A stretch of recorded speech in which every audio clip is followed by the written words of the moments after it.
reglamentación de la ley de cannabis permite el autocultivo, pero también, por ejemplo, la venta de aceites en farmacias. La nueva reglamentación de la ley de uso de cannabis medicinal cambia el paradigma después de años de prohibición. 5 años más tarde. Nosotros hicimos la ley para el cannabis medicinal. Ellos anotaron 300.000 personas que podían cultivar cannabis medicinal. ¿Sabe cuántas de esas ya tenemos con desviación hacia el mercado ilegal de drogas? 90.000. Convirtieron a la Argentina en un lugar de siembra de droga cuando acá no había. Todo era exportado. ¿Para qué fuma si le hace mal? Muchas personas están privadas de la libertad por cultivar marihuana. Muchas personas están procesadas, tienen una causa abierta por cultivar marihuana. No más presos por plantar Marihuana,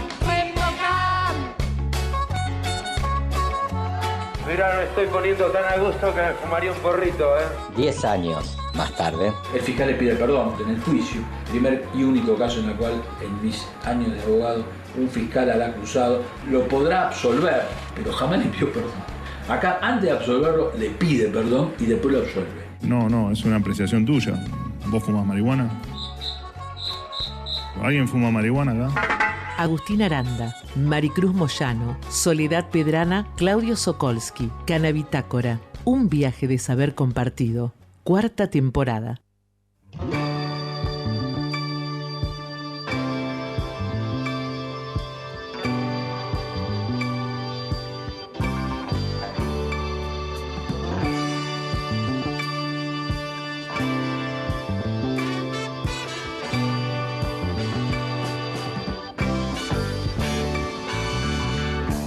Hola, ¿qué tal? Muy buenas noches, bienvenidos a una nueva edición de Cannabitácora.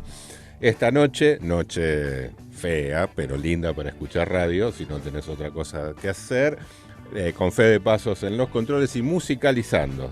Esta noche le dimos el bastón del mariscal, como dice la jefa, para que ponga la música que te gusta, porque siempre se queja. Sí, los operadores generalmente son quejosos. No te puedo creer. Sí, ¿qué tal, Agustín? Buenas noches. ¿Cómo estás? Sí. ¿En serio? La queja sobre todo. Y después, la queja y después. Después trabajamos. Es como paredón y después no, la queja y después. Claro, que nunca pones esto, que nunca pones esta canción. Claro. No. Ahora, ellos le agarran al botón y vos chito boca, ¿viste? Porque si no te vienen con la sociedad de operadores de comunistas aparte. Son comunistas. Y hay de PC. Todo, hay de comunistas y del otro. Y por la computadora, PC, por eso. Claro. Ahí tenés. Pero bueno, le agradecemos porque hoy lo hicimos venir. Sí. Una noche horrible. Horrible, pero como vos decías, linda para escuchar radio. ¿Y qué otra cosa? Hermosa. Ves la tele, te amargás. Ves los portales, te amargás. Una serie, un librito. La radio para mí con la noche de lluvia es lo ideal. Sí, totalmente. Ideal, ¿no? Totalmente, sí. Y bueno, y si en los programas de radio, no todos, porque algunos no tienen la espalda suficiente. Dije la espalda, no dije otra cosa. Te mira raro, Fe. Regalan cosas, por ejemplo, o sortean cosas. Nosotros. ¿Qué mejor? Nosotros tenemos un ¿Tenemos sorteo, algo? pero claro, por supuesto. Mira, mañana va a haber un taller sobre el sistema endocannabinoide que se va a dar de forma híbrida en la sede OPAC y te podés conectar por Google Meet, donde diferentes especialistas van a hablar sobre cómo este sistema, que tienen todas las personas y muchos animales, aunque usted no lo crea, aunque usted no lo crea, ¿no? Cómo impactan el sueño, el apetito, la respuesta del estrés, y van a dar datos de cómo se puede activar el sistema endocannabinoide con hábitos cotidianos. Así que, si tenés interés... Súper interesante. Escúchame, eso es en Entre Ríos como el 3000 y pico. Exactamente, 3000, pero es de forma híbrida. Sé llegar, pero nunca me acuerdo la dirección. Pero es de forma híbrida, de manera sé que es antes de Uruguay. Claro, es zona sur, pero un poquito más para acá. Pero es de forma híbrida, de manera que si vos estás en otro lugar y no podés llegarte, vamos a estar sorteando tu ingreso por la tarde. Ahora vamos a dar bien los datos, pero si se quieren ir comunicando al 3413-886677 o en las redes sociales. Sí, que ya vi que hay como un avance, ¿no? Y hay una cosita para que te puedas anotar. En @somoscanabitácora en Instagram podés estar participando de esta entrada para mañana. El taller sobre el sistema endocannabinoide que va a dar la gente de AUPAC. Siempre recomendamos no solamente a AUPAC, sino las capacitaciones que brindan a la comunidad. Y esta no deja de ser una de esas actividades. Para conocer incluso uno de los sistemas menos conocidos que tenemos dentro de nuestros benditos cuerpos. Sí, un sistema que, nace a partir de nuestro encuentro con la planta que nos convoca cada miércoles. Nace por eso, o sea, la planta activa un registro en el cuerpo y dicen, che, hay un montonazo de cosas. Bueno, esto es un sistema de la misma manera que el sistema digestivo. De hecho, hoy vamos a tener una entrevista muy interesante con Santiago Bullino, que es integrante de la Asociación Conectar y director de Conectar Med, que tiene sede en la capital de Santa Fe, y va a hablar, porque su especialidad es la relación entre la cannabis y el sistema digestivo. Así que, por favor, si tenés alguna duda respecto a qué pasa con la planta y tu pancita, te vamos a escuchar al 3413-886677 y vamos a tener a Santiago Bullino en la primera hora, que nos va a estar contando un poquitito algunas cuestiones que tienen que ver con... Esto sí. Básicamente para refutar a aquellos que dicen que este es un programa chabacano. No. Porque ¿por habla qué? de cannabis. No. Claro, y no, amigo. No, hay otros programas que no hablan de cannabis y son mucho más chabacanos que este. Mira, no? hay que hacer un Federico, vos que tenés experiencia. Sí, claramente. No, pero no en esta radio, no. Radio Universidad no. Probablemente en otras radios habla de otra experiencia, ¿no? De tantos años. Las centenarias, quizás. o casi llegando allí, ¿no? Claro.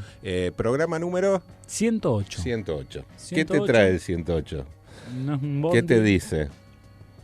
Ningún No bondi, hay, claro. No hay. O debe haber y nosotros no lo tomamos.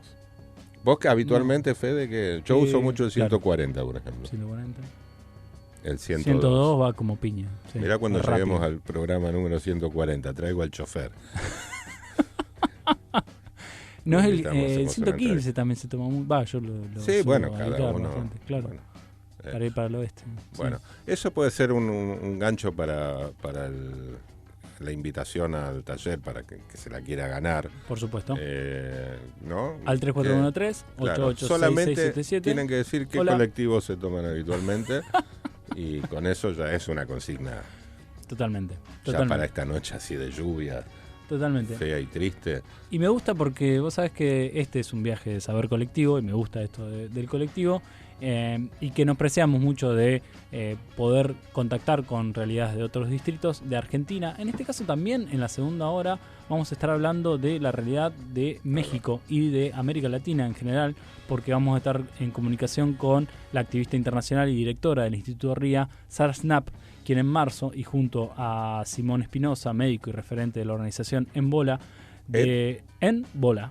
Embola, no sé, vamos a preguntarle bien a Sara, participaron juntos en lo que fue la última reunión de la Comisión de Estupefacientes de la ONU, representando justamente a América Latina, donde abordaron la falta de regulación y las respuestas comunitarias ligadas a la cannabis. Bien, programa 108 de Cannabitácora en su cuarta temporada, aquí en Radio Universidad, esperando por las cámaras. Sí. Esperando por... porque está todo el streaming. Porque sí.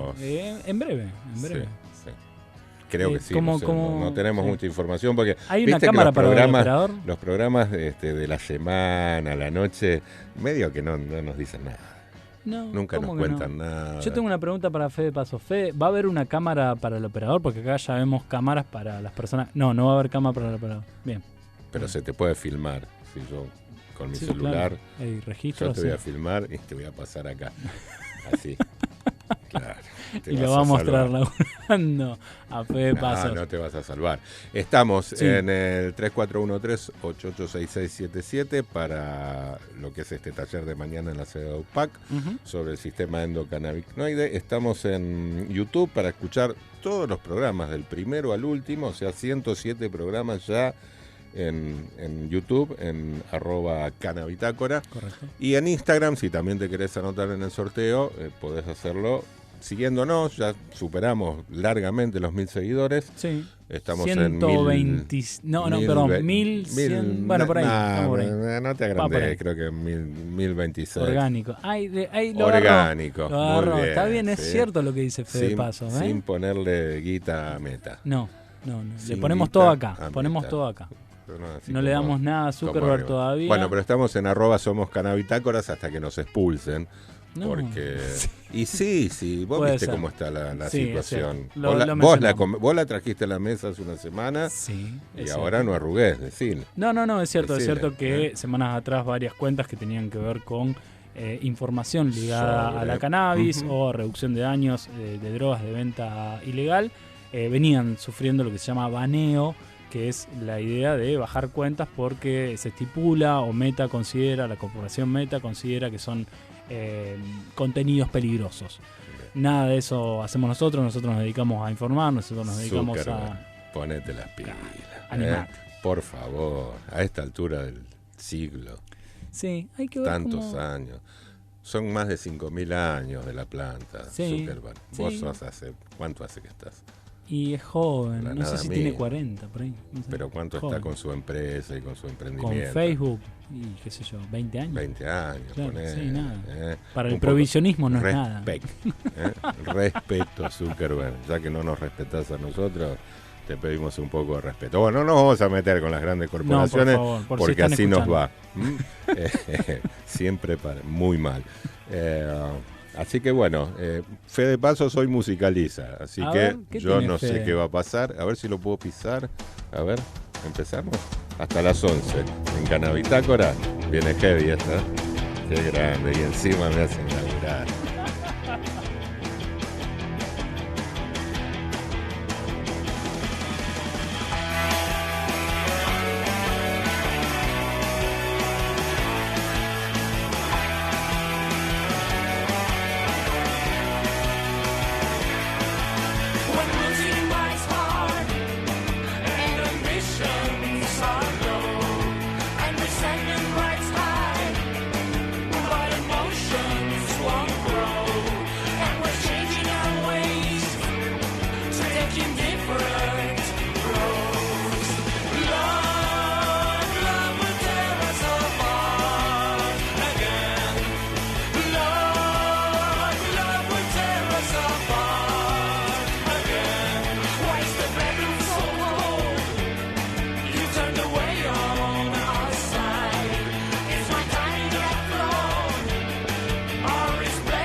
Canabitácora, un viaje de saber compartido.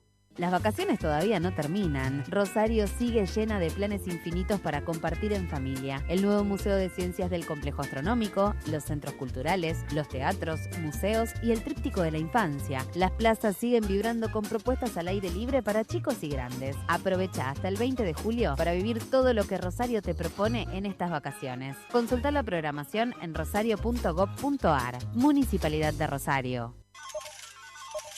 Marcos, ¿pagaste la cuota del viaje? No. La jugué y perdí. ¿Hablamos? Apostar nunca es un juego. Rompe el silencio. Pedí ayuda. Consejo Municipal de Rosario. Canabitácora, un viaje de saber compartido.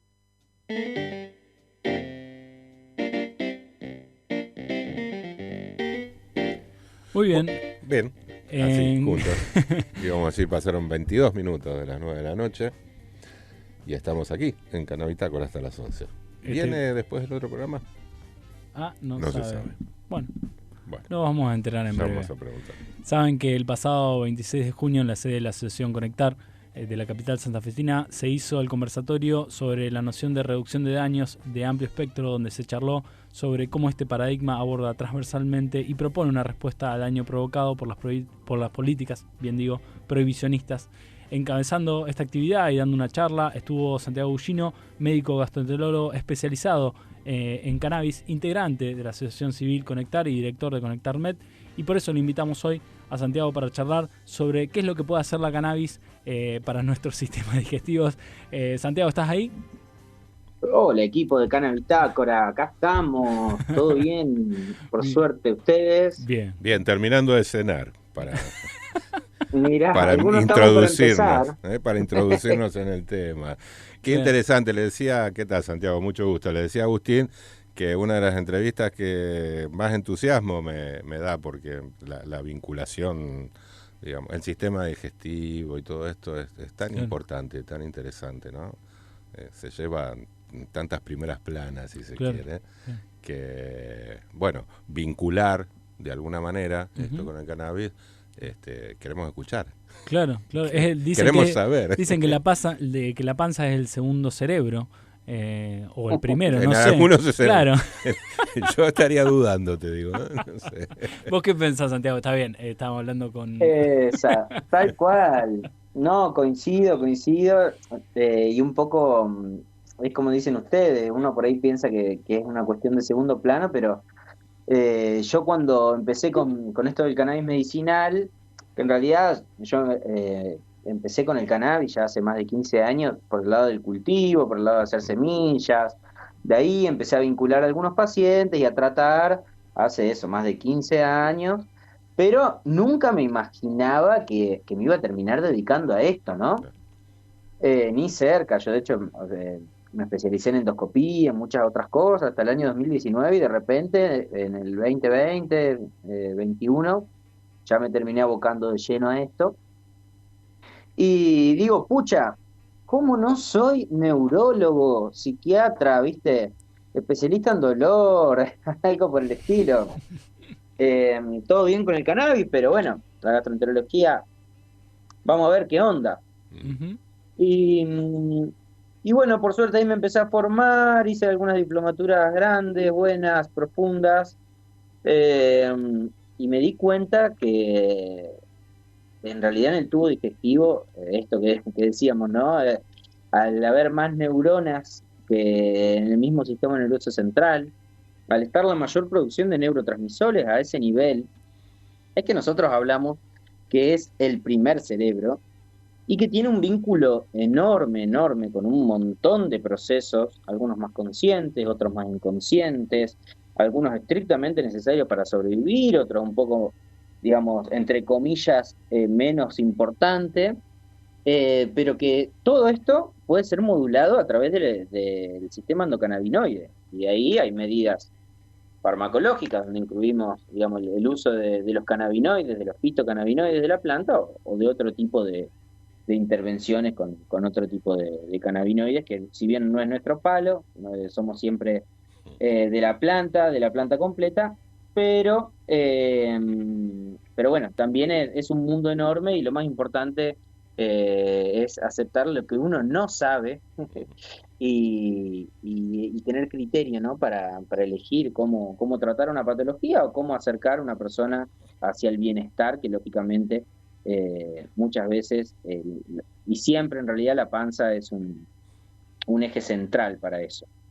Bien, decías, y me quedo con tipo anécdota con esto, pero por el momento en que destacabas que empezabas a interiorizarte más con el tema de la cannabis en el 2020, el 2021, supongo la pandemia tiene que ver, algo tuvo que ver en eso, se habrá cruzado, ¿no?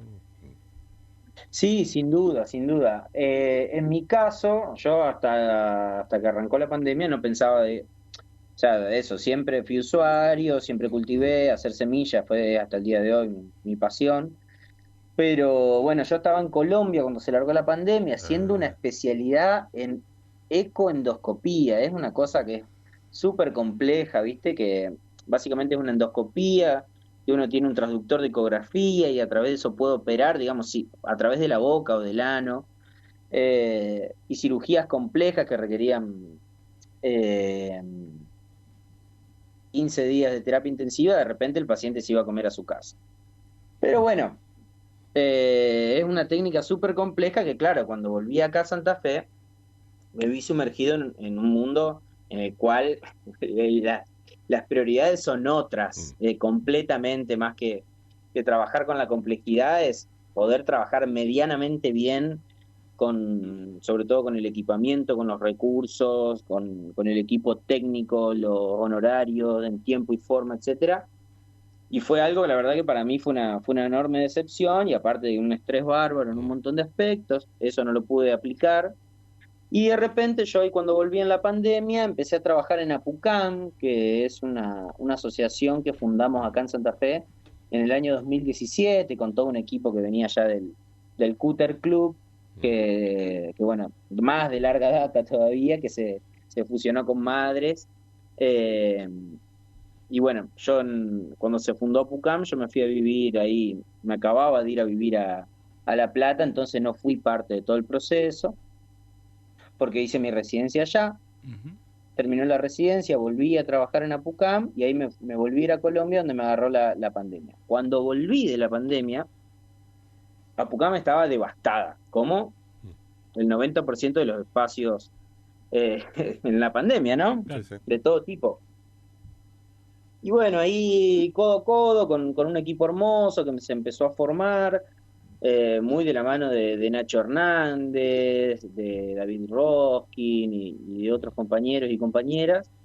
Empezó a levantar Apucam, de repente empezamos a formar equipo médico, de repente Apucam, que había estado años queriendo tener un profesional de la salud en su equipo, de repente éramos 5, 6, 7 profesionales de la salud atendiendo un montón de pacientes, mucho virtual en esa época por el tema del cuidado y bueno, eso fue creciendo, después salió el ReproCam, en el mismo momento en el cual yo estaba ya queriendo, tirar todo y renegando mucho con los sistemas hospitalarios, sanatorios, los enfermatorios, que le digo yo. Y bueno, Apucam por cuestiones internas, lamentablemente una historia muy larga, se tuvo que disolver, pero gran parte del equipo nos quedamos y se reconvirtió en lo que es hoy Conectar, Asociación Civil, y Conectar Med, que son dos estructuras hermanas, pero que también necesitan su diferenciación. Porque cuando empezó todo esto, digamos, y uno de los motivos por los cuales hay los fundamentalistas, que hoy no sé dónde están, decían, no, pero esto es una militancia, digamos, ¿cómo vas a cobrar por tu trabajo? ¿Cómo vas a cobrar por hacer un ReproCam? ¿Cómo, viste, un montón de situaciones por las cuales nosotros también militábamos? Nosotros queríamos trabajar de esto. Pero necesariamente hay que saber diferenciar qué es lo que tiene que ver con un activismo, con una intención de cambiar o mejorar el mundo, que uno lo hace por amor al arte, ad honorem, por puro convencimiento, y otra cosa es lo que uno hace por trabajo, que lo está haciendo con un fin de lucro, queriendo vivir de esto. Entonces, seguimos con el asociativismo a full, y cada vez más hasta el día de hoy. lo cual es una pasión. Pero por otro lado, creamos ConectarMed, que es una cooperativa de servicios profesionales. Entonces, a través de esta se nuclean lo que son los profesionales de la salud. Hoy en ConectarMed hay unos 8 profesionales de la salud de diferentes subespecialidades que tratan pacientes con cannabis, y además profesionales no médicos, donde se incluyen abogados, contadores, contadoras, ingenieros, ingenieras también, agrónomas, hídricas, en alimentos, químicos, biotecnólogos, entre otras, que bueno, forman ahí el equipo. Entonces, a medida que se van armando proyectos, también está bueno que se pueda laburar de eso, se va armando equipo y se va cooperando justamente para poder desarrollarlo, principalmente abocado a la industria del cannabis medicinal, a pesar de que, bueno, por suerte, y siempre fue nuestra idea, eso se viene diversificando cada vez más, principalmente a alimentos, a nutrición, a hongos, entre muchas otras cosas. Así que así fue que un día dije, ¿saben qué, gente? No pierdo más tiempo acá. Me fui cortando por lo sano y estoy abocado a full, la verdad, desde ese tiempo a conectar, y bueno, todo lo que tiene vínculo con el cannabis y el cáñamo, así que muy contento y agradecido a la vida que te da estas sorpresas que, bueno, te hacen vivir mejor, por lo menos así creo yo. Correcto. Estamos hablando con Santiago Bullino, que es médico gastroenterólogo especializado en cannabis, integrante de la Asociación Civil Conectar y director de ConectarMed de la capital de Santa Fe. Preguntarte en particular, Santiago, lo que tiene que ver con los aportes que puede hacer la planta en tu especialidad, en lo que tiene que ver con gastroenterología, qué nos puede dar la planta, cómo nos tenemos que cuidar también cuando usamos la planta, en términos sí, mi primer cerebro está anotando, claro. Santiago, así que vamos. Vamos. Ojo que la función del cerebro, en realidad, la primera función del cerebro es olvidar, así que muy bien anotando. Bien, muy bien. ¿Cuál de los dos cerebros? Pará, la primera es olvidar, pero de los dos cerebros igual es la misma. Pero si te olvidas de una, claro, va a hacer ruido al menos. El cerebro ahí consciente, el que está en el encéfalo, en la cabeza, es el que olvida. El otro guarda de otra forma. Bien. Y es justamente inconsciente, visceral. Pero bueno, ¿qué pasa con esto? O sea, se puede ver desde un montón de lugares y desde un montón de aristas que va a poderse abordar a partir del cannabis medicinal. ¿Y esto por qué? Porque los cannabinoides modulan la secreción de neurotransmisores, entre muchas otras cosas. Y estos neurotransmisores van a empezar a controlar un montón de cosas en todo el sistema, o sea, en todo el cuerpo, no solamente en el sistema, como aquello que tiene que ver con las emociones, como lo que tiene que ver con el metabolismo, con la inflamación, que la enorme mayoría de las enfermedades que tenemos, en mayor o menor medida, tienen que ver con la inflamación, con la motilidad del tubo digestivo, con el apetito y con la búsqueda, o sea, lo que se llama food intake, o sea, qué alimentos son los que a mí me dan ganas de comer, ¿no? ¿Qué impulso tengo yo para la búsqueda de tal o cual alimento?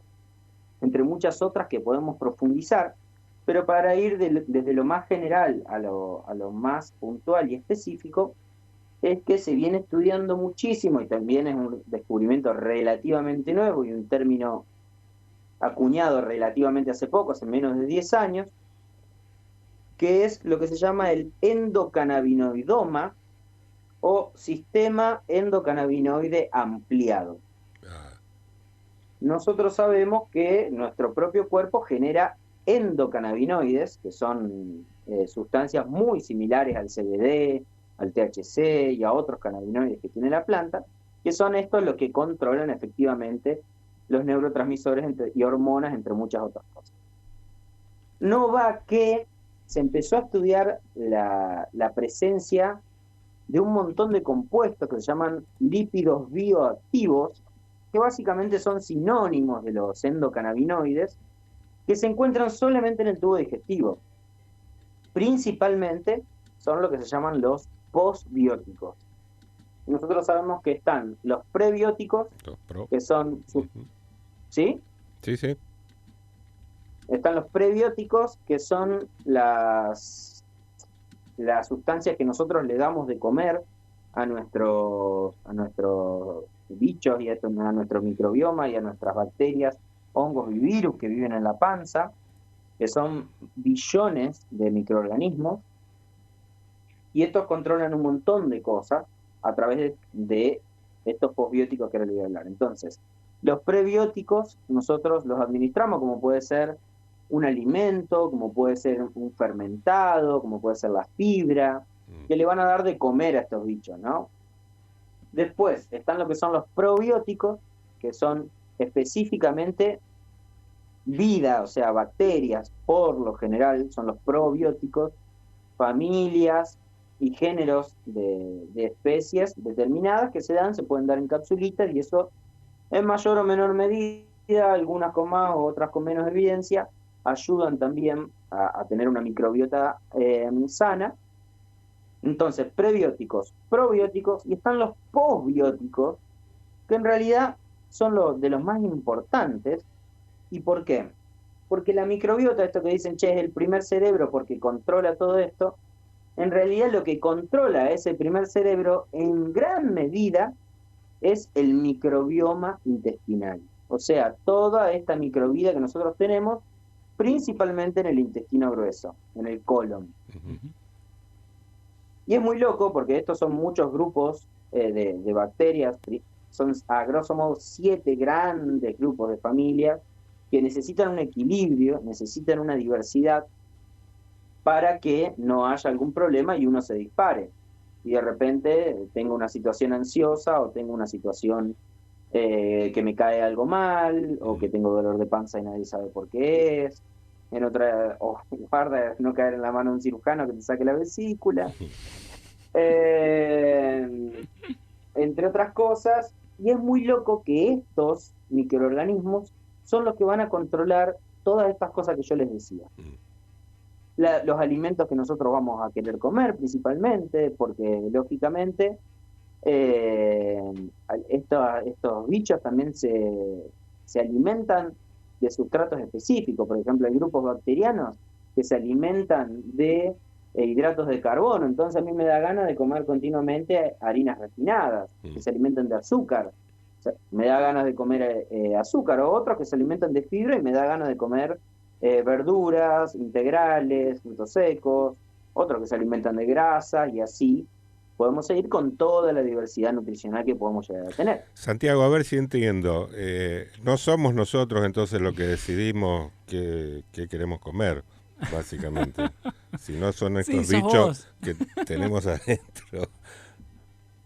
Claro, esa vocecita que te dice, ajá, me clavaría un pancho ahora, esa vocecita tiene más que ver con esos bichos que tenemos adentro que con una decisión propia. Perfecto. Lógicamente, después eso pasa desde un sistema inconsciente y visceral a una estructura más consciente en la cual uno decide.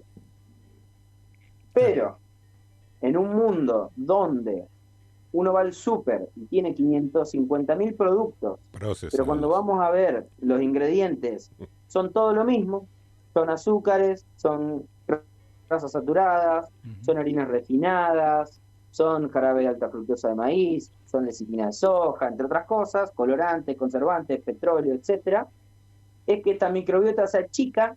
Entonces ese impulso, que esa vocecita que me dice, che, qué ganas de comerme unos Don Satur, te lo va a facturar la radio mañana, no te preocupes. Sí. Pero es la marca.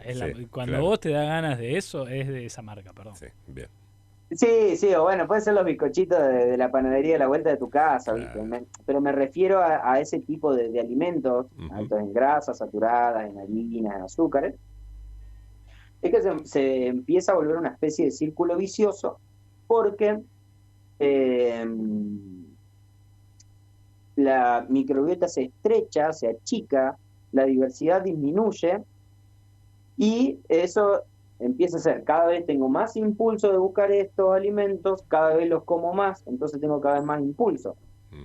Y encima, los usuarios pesados de cannabis, tenemos los impulsos muchas veces recortados, o sea, tenemos tendencias a ser más impulsivos. Ajá.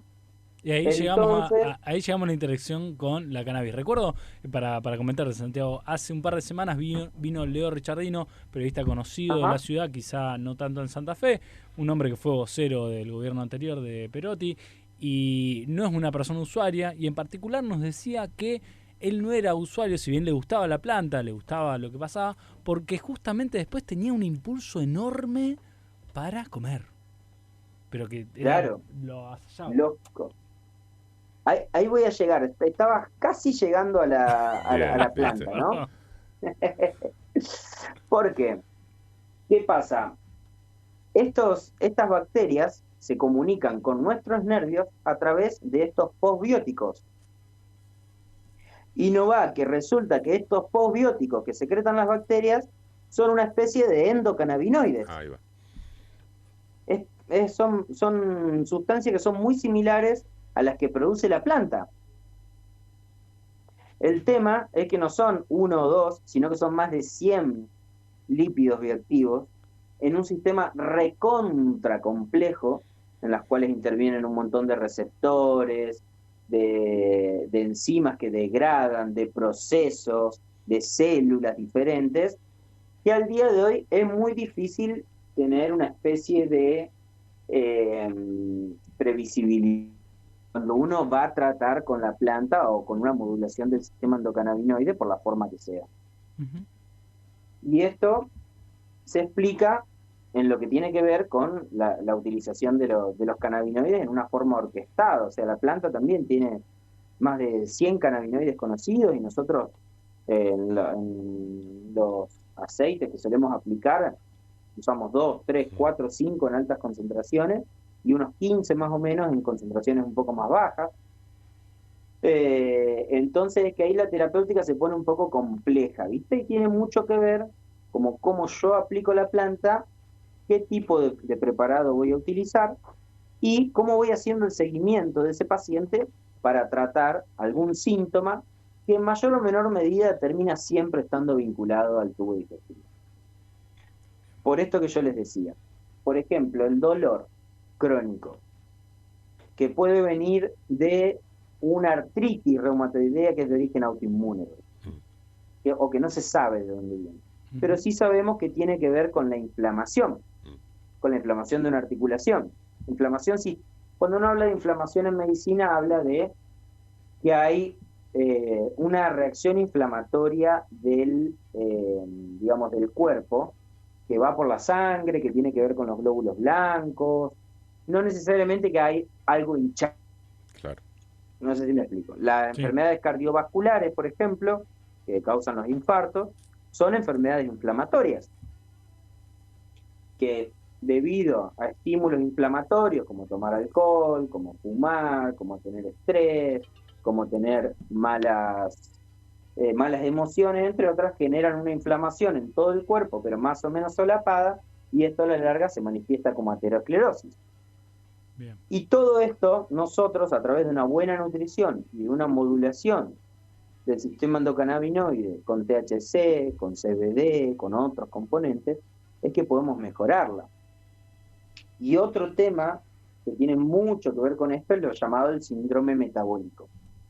El famoso síndrome metabólico, que no es solamente una de las patologías. Tengo entendido que si es como un tatetí. Si sumás 3, tenés el síndrome metabólico. De un montón, digamos, podés tener diabetes. Tenés que tener 3 para tener el síndrome metabólico. ¿Es así, Santiago, más o menos? Exactamente. Y ahí ya sí es algo para explayarse un poquito más, que tiene que ver con esto del síndrome metabólico, que no es específicamente 3, pero sí 3 por lo menos, en donde son ese tipo de cuadro que es recontra común en el occidental, donde tenemos personas con sobrepeso, con obesidad, tenemos personas con hígado graso, con diabetes, con hipertensión, con el colesterol alto, que es la dislipemia, y todo esto está causado y entra también en un círculo vicioso con la inflamación esta sistémica que les comentaba. Nosotros formamos parte de una línea de investigación que se desarrolla acá en la Universidad Nacional del Litoral, con el LEMREM, que es el Laboratorio de Estudios de Enfermedades Metabólicas y Nutricionales, las cuales, está liderado por María Eugenia de Alessandro y Eugenio Oliva, con todo su equipo, y nosotros, hemos colaborado mucho con ella, brindándoles algunos aceites, asesorándolas con algunas cosas, acompañando, ¿no?, un proceso. Y hemos encontrado que, en este caso, las líneas de estudio con animales, y ciertos aceites de ratios 3.1, 2.1, CBD, THC, mejoraron su perfil de síndrome metabólico que aquellas que no lo utilizaron, o que utilizaron solamente THC, por ejemplo. Que en este caso es tratamiento sobre la enfermedad, no prevención. No es si vos de alguna manera estás comiendo o estás llevando a tu sistema digestivo cannabinoides, podés prevenirlo. ¿Es después, digamos, que lo podés tratar después? Exactamente, en Bien. realidad puede servir como prevención, o puede servir como tratamiento. Bien. Obviamente, y yo personalmente soy recontra partidario de que los tratamientos no son nunca una sola cosa, y menos un tratamiento farmacológico, así sea con una planta. O sea, un tratamiento incluye muchas más cosas, incluye medidas higiénico-dietéticas, estilos de vida, un tratamiento interdisciplinario, manejo de las emociones, de la psicología, entre otras cosas, ¿no? Bien. Pero, aislando todas esas variables, se pudo generar evidencia acá en la UNL, Industria Nacional, Investigación Nacional, de que estos perfiles de aceites de cannabis eran beneficiosos para esto. Y también un poco de la mano es que, hay algo que se llama efecto bifásico, que se aplica a muchas drogas, pero en el cannabis está recontramarcado. Que vieron que, por ejemplo, el cannabis es bueno para dormir muchas veces, cuando se lo aplica con ese fin, puede dar sueño, quitar la ansiedad y ayudar a conciliar el sueño. Pero, por ejemplo, altas dosis de THC habitualmente son euforizantes, te generan una taquicardia, te generan una sensación de alerta, y muchas veces impiden conciliar el sueño, y quedás despierto toda la noche mirando la serie completa de Star Wars. No sé si le suena, Sí, ¿no? sí. Sí. Lo mismo con el dolor. Aplicado terapéuticamente puede servir un montón para el dolor crónico. Pero está la persona que se fuma un caño antes de ir a tatuar y la pasa me va a doler menos, y a los 5 minutos está rojo y le baja la presión, porque hay una situación de hiperalgesia, de un dolor aumentado. Entonces, este efecto se explica porque según la dosis y según lo que yo esté administrando, la vía de administración, entre otras cosas, pero principalmente la dosis, es que yo puedo tener efectos opuestos. Como les daba el ejemplo del sueño, como les daba el ejemplo del dolor, esto también lo podemos aplicar al apetito. Por ejemplo, hay ciertos cannabinoides o una dosis baja, habitualmente de THC, baja la ansiedad, y pueden mejorar esta voz interior que te dice, che, anda a comerte unos bizcochitos de grasa a la panadería. Y de ahí mejorar mi metabolismo, ayudarme a estar mejor, ayudarme con mi perfil lipídico, etcétera. Pero, si yo uso altas dosis de THC, que encima son por vía inhalada y por vía fumada, que eso ya per se genera inflamación, genera neuroinflamación, genera esto que es la lija, la gula, el munching, y así hay un montón más que me pueden ayudar a el bajón, etcétera, que es básicamente un hambre que no calma. Y esto tiene muchísimo que ver con los sistemas que están encargados neurológicamente, tanto en el cerebro de la panza, digamos, como en el cerebro de la cabeza, con los estímulos de principalmente lo que se llama el hambre hedónico. Hay un hambre funcional, que es el hambre que uno le da ganas de comer porque necesita nutrirse para funcionar, y otro es el hambre hedónico, que a uno le gusta comer porque le gusta lo que está comiendo o porque le da ganas. Entonces, hay una descarga muy grande y un aumento muy grande de este hambre hedónico, lo cual yo lo interpreto como un efecto adverso de la planta. Claro. Porque si yo una vez, como decía el colega, uso esta planta y me pasa, bueno, vaya y pase, listo, me dio una panzada después.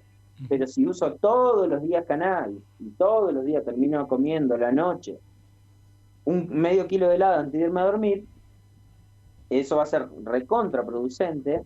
Y hay una moraleja que a mí personalmente me encanta, que bueno, es una historia un poco más larga y la voy a resumir, pero hay una leyenda griega que habla de unos reyes que eran completamente voraces y arrasaban con todo a su paso y vivían al lado de un bosque que estaba habitado por unas hadas, que era sagrado, y les impedían talar los árboles de ese bosque. Entonces, estos reyes que eran despiadados fueron y igual lo talaron y lo tiraron abajo y se llevaron todo. Entonces, estas hadas, estas hechiceras, los maldicieron con un hambre insaciable. Entonces, a veces hasta se puede interpretar que este bajón es hasta una especie de maldición. Una maldición, ¿sí? Claro. Pucha, no puedo parar. Entonces, de ahí a que lo que yo creo, digamos, como el uso racional de los fármacos, es recontra importante el uso racional de la planta de cannabis, que estamos en nuestra completa libertad y derecho de poder hacerlo, tanto con un fin medicinal, o sea, para tratar un síntoma, por lo menos esa es mi visión. Cuando una persona dice, yo lo hago para mejorar este síntoma que tengo, y no necesariamente porque sí, o para divertirme, o porque estamos en un grupo de amigos, digamos, son contextos completamente diferentes y hasta opuestos, o en una situación de salud, digamos, entre comillas. Santiago, para hacer un resumen así muy a lo bruto, pero bueno, resumen al fin, el uso de cannabis como cuestión básica de lo que estamos hablando, de la inflamación y de lo antiinflamatorio, bueno, estaría acotado en un primer lugar al uso del aceite, ¿sí? Como para que funcione y no tanto ser usado o fumado, ¿no? O fumándolo, que ahí podría ser contraproducente para esto que estamos hablando puntualmente. ¿Han estudiado, por ejemplo, el caso del cannabis vaporizado, que puede llegar a tener casi el mismo efecto de lo que sería un aceite? Sí, está buenísimo eso y te la voy a retrucar. La modulación del sistema endocannabinoide no necesariamente siempre tiene que ser con la aplicación de la planta. Ya vamos a llegar a la aplicación de la planta. A ver. Pero la estimulación primero de endocannabinoides con un fin medicinal que genera la planta, estos se generan con buena nutrición, se generan con actividad física, se generan con actividad artística, se generan con dar y recibir amor, tener una vida sexual activa, tener amistades, vivir en comunidad. Cantar está demostrado que es una de las actividades que más eleva la anandamida. Entonces, en primera instancia, para entender el funcionamiento de la planta, tenemos que entender cómo funcionan los cannabinoides de nuestro propio cuerpo. Después, si yo creo que por algún motivo puede haber un déficit de endocannabinoides o que la aplicación de cannabinoides externos pueden ser útiles, sí. Ahí voy a evaluar lo que vos muy bien decís, que son las vías de administración. Dentro de estas vías de administración, la inhalada, que es a través de los pulmones, es una vía que es recontra útil, por supuesto, que puede ser fumada también, digamos, o puede ser vaporizada. Los componentes de la planta pueden ser bastante similares, principalmente los componentes deseados, terpenos, cannabinoides, que podemos obtener tanto por vía fumada como por vía vaporizada, pero lo que va a cambiar con la vía fumada es que nosotros vamos a tener también bastantes componentes no deseados. Clorofilas, ceras, resinas, alquitranes, etcétera, cenizas, combustión. Lo que tiene la vía inhalada es que el efecto es prácticamente inmediato. Son unos 45 segundos, 5 minutos como mucho. Voy a tener un efecto que va a tener una forma de pico, o sea, va a subir rápidamente, pero también a los 45 minutos es probable que también ya llegue a un nivel basal donde lo que quede sean más bien residuos, dependiendo de la dosis, que el efecto en sí por la alta concentración de cannabis. Por ejemplo, esto puede ser muy útil en pacientes que tienen náuseas y vómitos por la quimioterapia, que fue una de las primeras indicaciones que tuvieron los cannabinoides y que fue probada. O también puede ser muy útil para lo que tiene que ver con la anorexia en las personas con HIV, que ese estado catabólico genera una anorexia tal, que también es un círculo vicioso. Las personas gastan más de lo que comen y encima no tienen hambre, entonces pierden muchísimo peso. Y hay que saberlo diferenciar también, y es recontra importante, de lo que es la anorexia nerviosa, la bulimia, los trastornos alimentarios, porque muchas veces la utilización de cannabis por vía inhalada, sea vaporizada o sea fumada, son dosis relativamente altas y súbitas. Entonces, para una estructura psíquica, que bueno, yo no soy psicólogo, me falta aprender un montón, a pesar de que estudio un montón esas patologías, es bastante lábil, bastante sensible. Entonces yo también puedo tener un efecto adverso bastante importante, como gatillar una crisis de pánico, como gatillar una crisis psicótica, entre otras cosas. Así que ahí también hay que ser recontra cuidadosos. Setting. Hablamos con Santiago Bullino, médico gastroenterólogo especializado en cannabis, integrante de la Asociación ConectarMed, de la Asociación Conectar y director de ConectarMed, así se dice.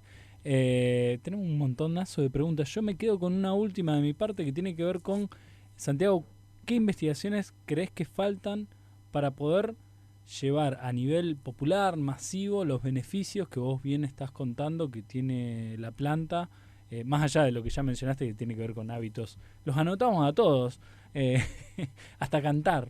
Pero ¿qué crees que falta para justamente poder seguir potenciando a nivel popular estos conocimientos? Exactamente, y yo acá se me gatillan dos líneas principales. Uno tiene que ver con lo biológico y otro tiene que ver con lo social. Por un lado, en lo biológico, lo que se está estudiando un montón, que es recontra difícil de demostrar, pero que hay un montón de evidencia, tanto científica como ancestral, como popular, es lo que se llama el efecto séquito. Y es cómo todos los componentes de la planta actúan mejor que utilizar los componentes aislados. Entonces, si nosotros tenemos una buena evidencia de efecto séquito, va a ser mucho más fácil que se puedan aplicar y que las obras sociales empiecen a reconocer lo que tiene que ver con los preparados artesanales, los preparados de la ONG, de los RetroCan, de la medicina popular. Entonces, por un lado, yo creo que tiene que ver con eso, ¿no? Y por otro lado, yo creo que tiene que ver con la relación costo-beneficio que tiene la utilización del aceite de cannabis de tipo artesanal en la población. Y esto yo hasta el día de hoy estoy recontra sorprendido en el consultorio de los buenos resultados que esto tiene.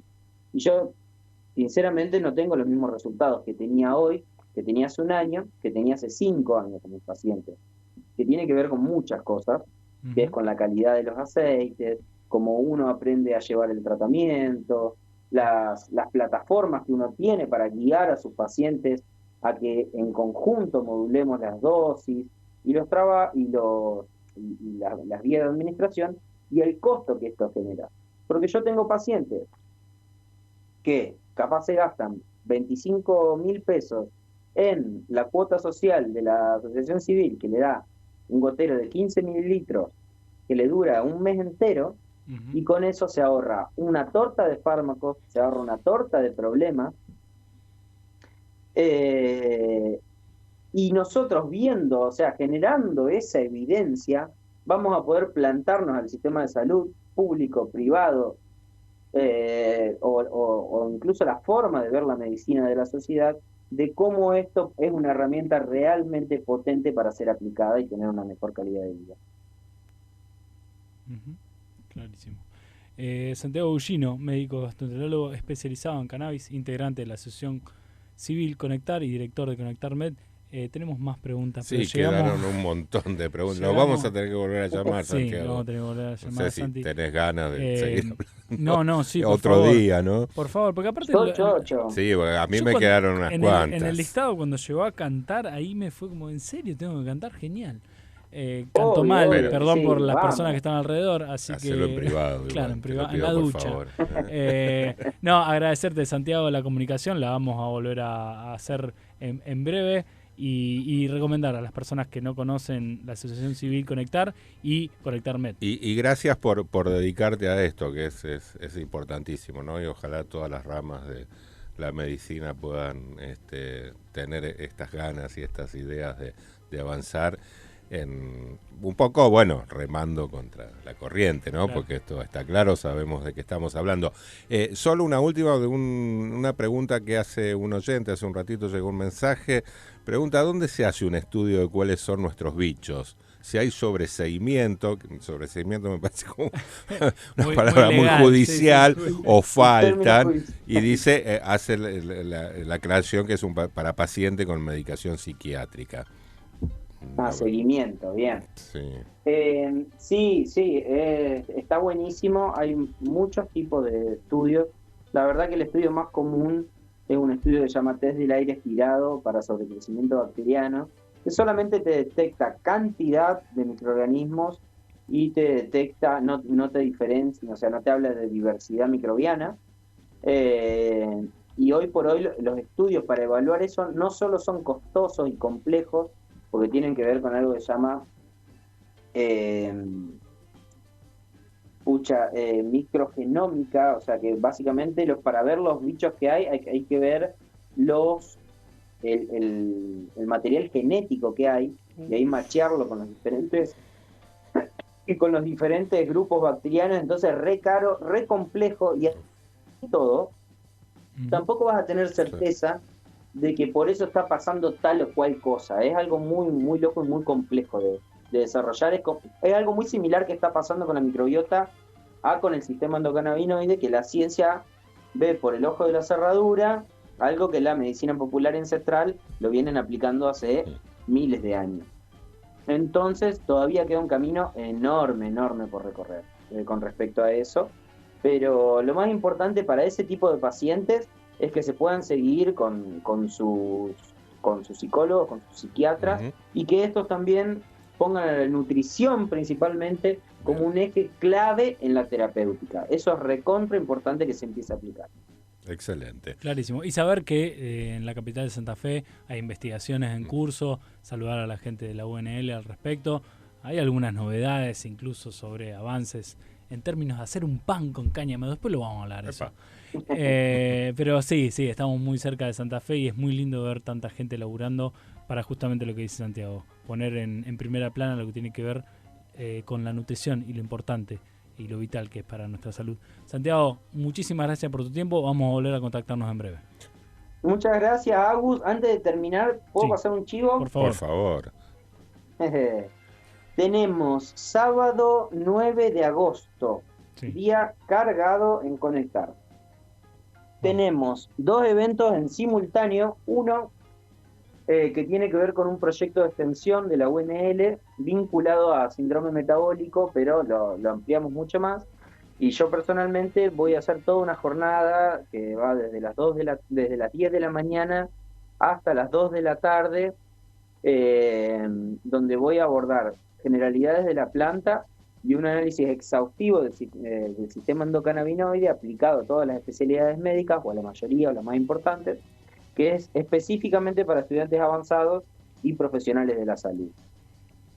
Y el mismo día nos coincidieron tenemos el Fungosto en nuestra sede social, que también arranca a las 10 de la mañana con un taller pago de cultivo de hongos, y aparte las personas se pueden llevar sus bolsas colonizadas, se pueden llevar diferentes insumos para trabajar en su casa, y después a partir de las 2 de la tarde, que es más o menos cuando estaría llegando yo, y los voluntarios, que tenemos un montón de voluntarios, por suerte, del proyecto de extensión que nos dan una mano en la asociación, ya es abierto para todo público y vamos a estar hasta la noche con diferentes charlas, actividades, debates, buena comida, buena bebida, buenos humos, así que están todos súper invitados. Sábado 9 de agosto. Bueno, así los que nos escuchan desde Santa Fe. Sé que hay mucha gente que nos escucha desde Paraná también. Bueno, estamos que está cerca, aguante. Así que bueno, está hecha la invitación. Santiago, muchísimas gracias, nos volveremos a contactar. Bueno, un fuerte abrazo y muchísimas gracias a ustedes, a disposición para cuando quieran. Muchas gracias, Santi. Bueno, y llegó Maricruz Moyano. Vamos, Mari. Así que le damos buenas noches. Buenas noches. Qué buena entrevista. La verdad que me quedé con un montón de preguntas. Yo me quedé con preguntas y además me quedé pensando mucho en un capítulo de Futurama. ¿Recordás la serie Futurama? Que es como la de Matt Groening, después de hacer Los Simpsons. Hay una donde Fry, que es el protagonista, empieza a cultivar dentro de sí una microbiota justamente que lo ayuda a mejorar en todo sentido. Y después se va a pelear con esa microbiota. Es genial. Se lo quería comentar ahora a Santiago, pero bueno, estuvimos casi una hora hablando con él y bueno, será para la próxima. Seguramente. Y nos queda una hora más de programa, un poquito menos, porque nos pasamos un poquito de las 10. Pedimos disculpas a quien corresponda y después de esta pequeña pausa comercial y una canción como para distender, arrancamos la segunda hora de Canabitácora. Canabitácora. Un viaje de saber compartido. Nuestra historia. Tu radio. Radio Universidad. 30 años. 2006. El negro Rada que está aquí. ¿Cómo empieza tu relación con Argentina? ¿Cuándo fue la...? Yo te cuento, yo tengo en este momento, le aviso a las chiquilinas de 60 que me pretendan, tengo 62 años. Y empecé en Argentina cuando tenía 10 años con Adolfo Stray y Gloria Marín. Adolfo Stray fue un gran cómico judío en el Teatro Nacional, en la calle Corrientes, casi Pellegrini. Después me fui a Uruguay, volví en la época de los Shakers, en el año 1962, 63, con los Shakers, era plomo de ellos y aparte me ayudaron para que pudiera cantar en la misma compañía que estaba de Nemi, y me ganó Giacomo Monti con "Castigar en tus ojos", llorando como loco. Y bueno, me volví a Uruguay, trabajé en GEAR en el año 70, estuve desnudo ahí como 6 meses en GEAR, que era buenísima esa obra. Después de GEAR me fui en el 73 a Antártida, Ushuaia y Malvinas, en un barco de turismo, recorrí toda la Argentina, toda la Antártida por ahí, bárbaro. Después me fui a Estados Unidos, grabé con OPA y volví en el 78. Y del 78 hasta el 90 viví en Argentina, donde tuve 3 hijos, Matías, Julieta y Lucila. ¿No te privaste de una? Sí, después me comí la tablada, me comí la tablita, me comí estos imberbes, dijo Perón en la Plaza de Mayo, me las comí todos los problemas en Cana, tocábamos una boliche llamada La Trastienda, tocábamos media hora, descansábamos y en la segunda vuelta nos íbamos todos presos. Ahí terminó todo. El jazz y pop, la época de todos los pubs. Hasta que en el 83, cuando sube Alfonsín, en el 84 más o menos, arranca la cumbia, que tendrá el Petizo, Pocho la Pantera y no sé cuánto, un montón de gente. Y ahí se reacomodó todo, ¿no? Entraron a pedirme a mí que grabara cumbia, no sé cuánto, y me fui. No quiero esto, ¿no? Tomé los vientos, me fui a Uruguay. Y bueno, estuve como 4 años en México viviendo y regresé ahora después para grabar estos discos. Radio Universidad. 30 años.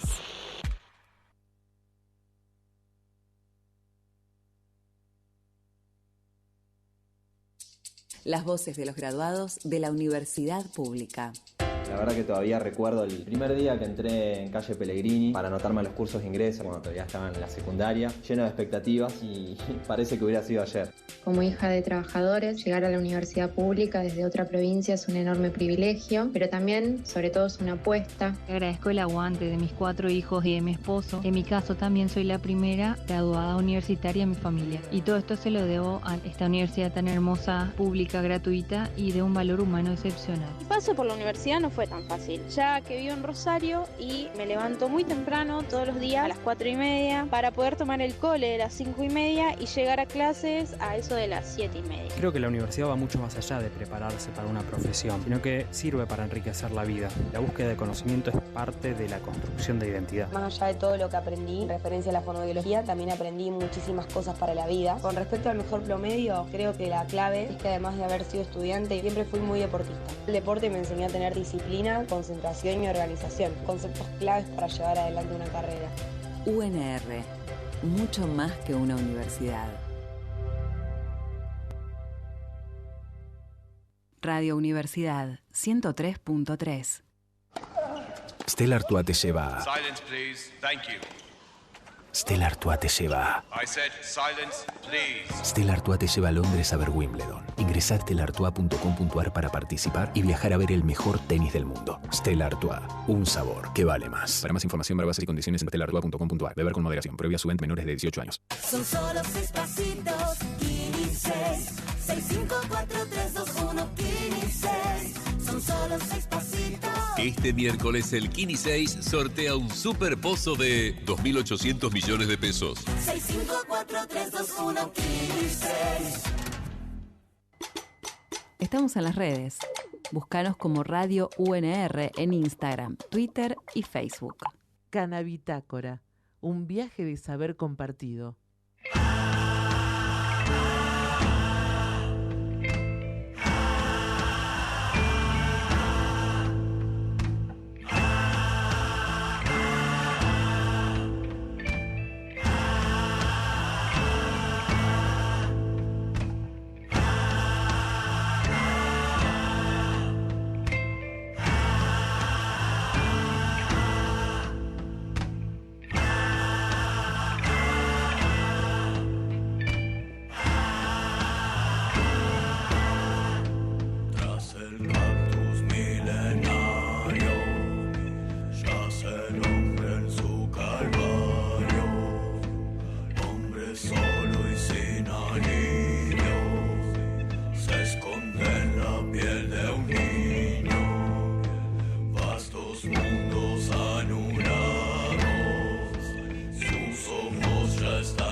sueños desolados, vive él y sin amparo, hierba mala de los montes, del ojo humano él se esconde, el zumo de los mestizos, bebe el sediento hechizo, le decían hombre alado, conjuro de los matados.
Seguinos en las redes del programa, Instagram, @SomosCanabitácora, Facebook, Canabitácora. Y si querés escuchar los programas completos de la primera temporada, están en YouTube. Búscalos en Canabitácora, un viaje de saber compartido.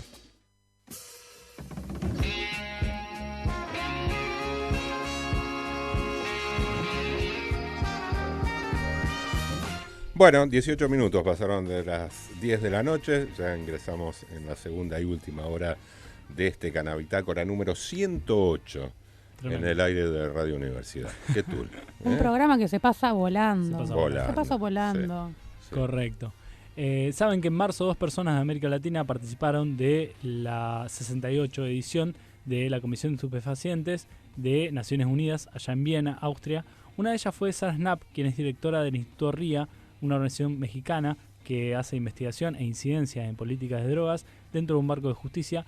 Y es un lujo tener en comunicación ahora a Sara, justamente, que es politóloga de la Universidad de Colorado en Denver. Sara, ¿estás ahí?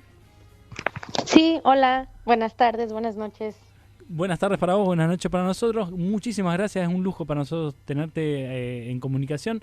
Pasaron varios meses desde la exposición en Viena que hicieron junto a Simón Espinosa, si no mal entiendo, pero sí me parece un buen punto para comenzar la charla. Digo, a varios meses, ¿qué reflexiones te surgen de aquel encuentro de marzo?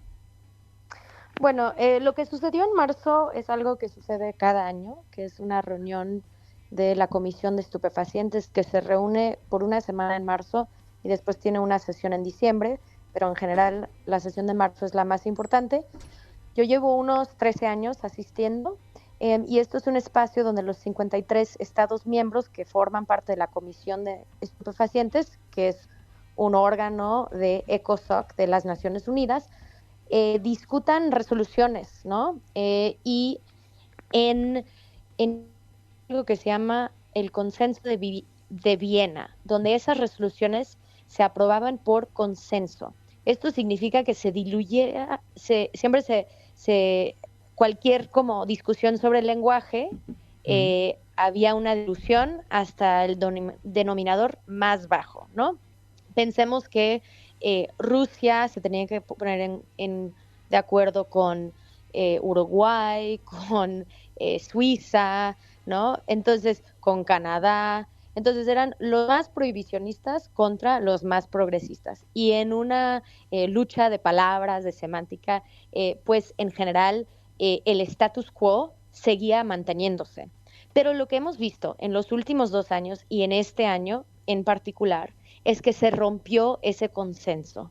Y en vez de que estas resoluciones se acordaran por parte de un consenso, se acordaron por votación. Entonces, no fue un acuerdo, sino, ¿sabes qué? No hay un acuerdo, ¿no? No estamos en la misma página sobre, por ejemplo, el tema de la reducción de riesgos y daños. O en este caso, era sobre una resolución propuesta por el gobierno de Colombia, con el apoyo de muchos otros gobiernos, que proponía de un panel de expertos, de 19 expertos independientes, que entonces harían una revisión de, y cito, la maquinaria de fiscalización de control de drogas, ¿no? Entonces, esto era una propuesta, una resolución por parte de Colombia muy avanzada, es decir, realmente deberíamos estar evaluando qué ha sucedido, cuáles son los daños, cuáles son los alcances, ¿no? Cómo está funcionando la prohibición, básicamente,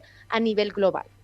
Entonces, en vez de que se ponen de acuerdo de que, esto debería suceder, Estados Unidos, Argentina y Rusia fueron los 3 países que votaron en contra de esta resolución y de las otras resoluciones de la sesión. Esto es la primera vez que las 6 resoluciones, ¿no?, en la Comisión de Estupefacientes vayan a votación. Esto es, para nosotros, histórico, ¿no? En el sentido de que ya no se va a poder proponer resoluciones más avanzadas, más progresistas, sabiendo que no necesitas que los 53 miembros están de acuerdo, sino que tengas una mayoría simple. Y eso significa que podemos tal vez ir desmantelando la prohibición, esa estructura que actualmente lo sostiene. Y la otra cosa importantísima en esta sesión que sucedió es que la hoja de coca está bajo una revisión crítica solicitada por parte del gobierno de Bolivia, y eso significa que están revisando si la hoja de coca está fiscalizada correctamente o, como nosotras pensamos, que hay una deuda histórica, que hay un error histórico en contra de cómo se ha fiscalizado estas plantas y a veces las sustancias psicoactivas en relación de su real peligrosidad. Claro. Me quedo con esto de estar de acuerdo en estar en desacuerdo y te pregunto, sobre todo para América, ¿qué prioridades crees que debemos darnos como sociedad cuando queremos desarmar el prohibicionismo?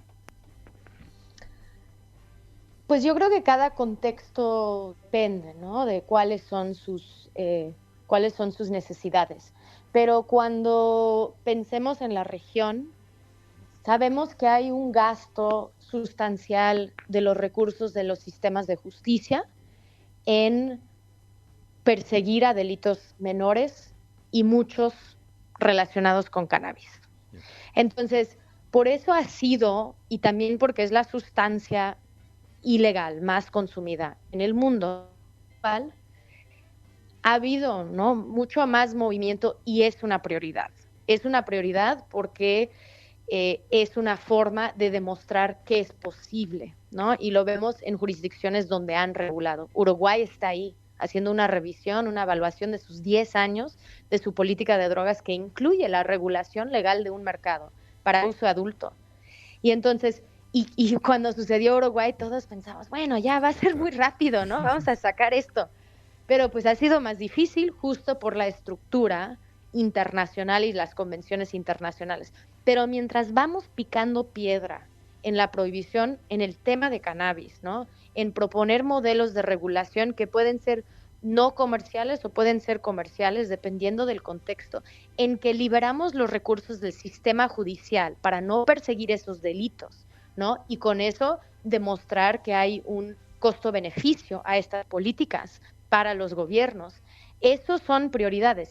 Y después, para nosotras, tanto en México como mis colegas en Colombia, la regulación legal de la cocaína también es una prioridad.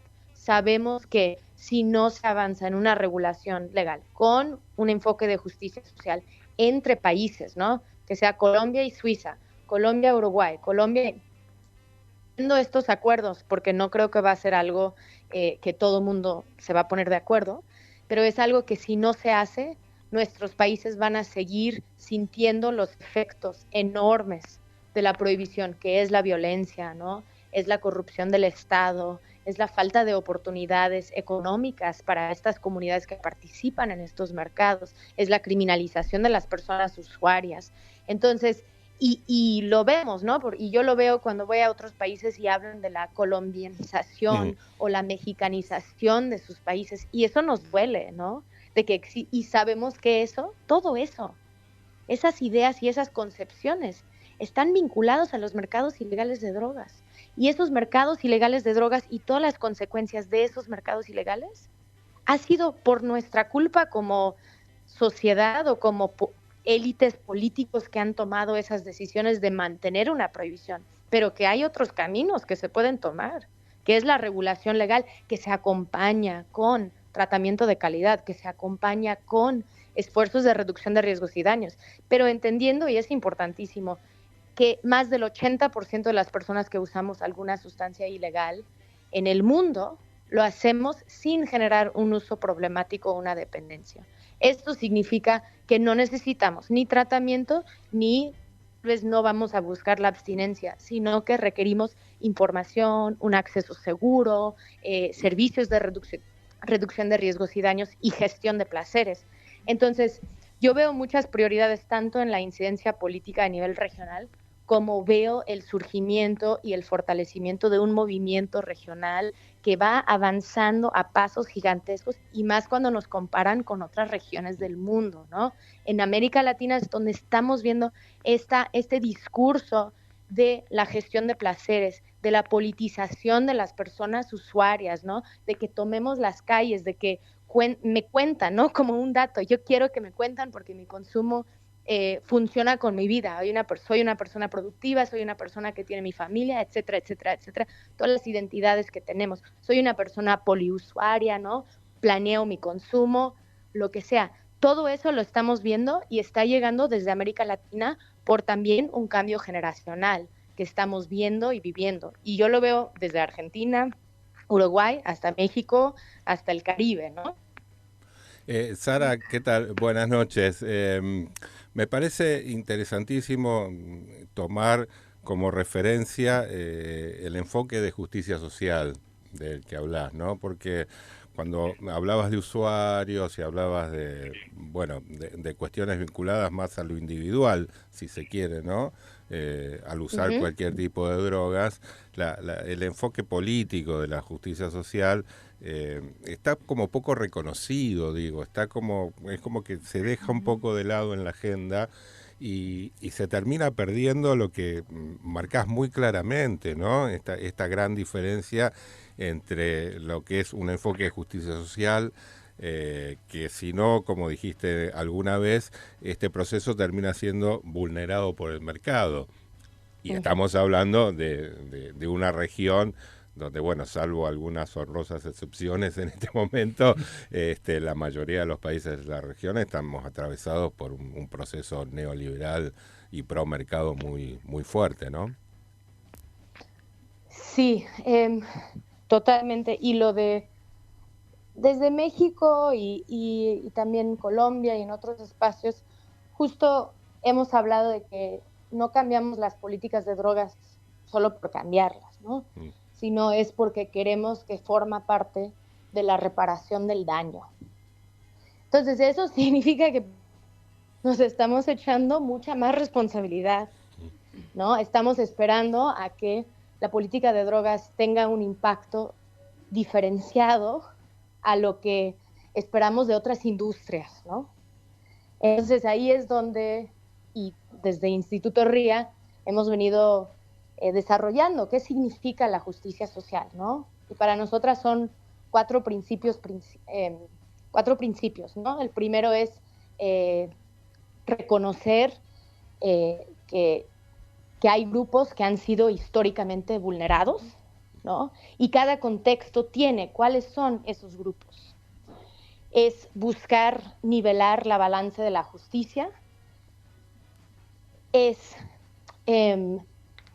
entender que el tema ha sido, que esta problemática ha sido estructural, entonces requiere, como tú decías, no es algo individual, es algo estructural, y que se tiene que destinar recursos, ¿no?, económicos, humanos, a la reparación del daño. Entonces, eso significa que cada país tendría que pasar por un proceso que le permite hacer esta reflexión. Y la Comisión de la Verdad en Colombia lo hizo alrededor del tema de la política de drogas y el narcotráfico. Hicieron por primera vez desde el gobierno recomendaciones sobre la regulación legal de la cannabis y de la coca. Entonces, esto es donde, y para nosotras en México, cuando estábamos trabajando la ley de cannabis, que pues se aprobó una ley en el Senado, pero se aprobó otra ley en la Cámara de Diputados, entonces como no fue la misma ley, pues volvió. No, sí, exacto, ahí quedó congelado, pero habíamos integrado ciertos mecanismos, ¿no?, que tenían que ver con, por ejemplo, límites a la integración vertical, pero que en el estado de Nueva York han prohibido la integración vertical, ¿no?, que sería que una sola empresa puede producir, transformar, distribuir y comercializar la cannabis. Esto para que, y lo hicieron en Nueva York justo para generar un mercado más horizontal, con más actores, no menos. En algunos estados, al principio en Estados Unidos, que ellos habían requerido la integración vertical por un tema de trazabilidad, ¿no? Colorado era como, es que van a salir y no vamos a saber de dónde vino esa marihuana, ¿no? Sus vecinos, sus estados vecinos. Pero ya en lo que han habido avanzando las discusiones sobre la justicia social o la equidad, es donde vemos que la integración vertical tiene que limitar. Para que uno, no necesitas una inversión tan grande para poder entrar al mercado, y dos, para no generar empresas tan grandes, ¿no?, que ellos son los que, claro, las ganancias son todo. Lo otro que habíamos puesto eran límites en los puntos de venta por estado, ¿no?, que una empresa pudiera tener 3 puntos de venta por estado, para no generar donde hubiera, no sé, 20 o 30 y son los mismos. Entonces, de cierta forma, en nuestra regulación de cannabis estábamos buscando enfrentar el capitalismo, entendiendo que tampoco íbamos a poder desmantelar o proponer algo completamente diferente. Pero esto es donde entran las otras, y cuotas de licencias, que era lo otro que habíamos propuesto, que en Nueva York también se está haciendo de forma muy interesante, las cuotas de licencia para cultivo, ¿no? De que 80% de las licencias para cultivo serían destinadas a comunidades que podrían demostrar que habían sido criminalizados o que habían tenido sus cultivos erradicados en los últimos 50 años. Cuando acá, Sara, por ejemplo, en los últimos requisitos que han puesto para lo que es el registro de cannabis en Argentina, quienes justamente pueden proveer lo que son las organizaciones, les han pedido expresamente que quienes están en los directorios de esas organizaciones no tengan antecedentes penales justamente por infracciones a la ley de drogas.